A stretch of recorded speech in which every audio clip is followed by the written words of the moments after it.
పాత్రికేయుడిపై DSP Nageswararao దుర్భాషలాడిన ఘటన కామారెడ్డిలో చోటు చేసుకుంది.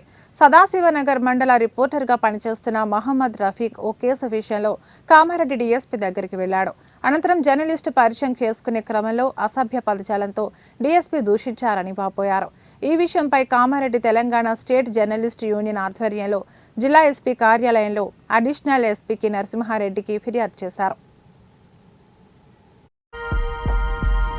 కామారెడ్డి జిల్లా టీఎస్జేయు ఎన్యూజే జిల్లా అధ్యక్షుని ఏదైతే నిన్న కామారెడ్డి జిల్లా సదాశివనగర్ మండలంలో రిపోర్టర్గా విధులు నిర్వహిస్తున్న రఫీక్ అనే జర్నలిస్టు నిన్నటి రోజు కామారెడ్డి డిఎస్పీని ఫ్యామిలీ విషయంలో కలవడానికి వెళ్ళినందుకు అతనిపై కామారెడ్డి డిఎస్పీ నాగేశ్వరరావు దుర్భాషలాడుతూ అసలు ఎవర్రా నువ్వు, ఎందుకు వచ్చావు, ఏంటి అనే పదాలతో అసభ్య పదాలతో దూషించాడు.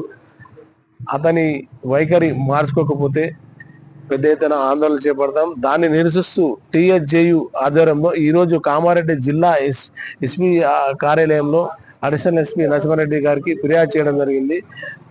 డిఎస్పీ గారికి ఒకటే హెచ్చరిస్తున్నాం, ఇలాంటి మళ్ళీ రిపీట్ అవుతే మీ తరపున మేము మా టీఎస్జేయు ఆధ్వర్యంలో జిల్లా వ్యాప్తంగా రాష్ట్ర వ్యాప్తంగా కూడా ఆందోళన చేపడతామని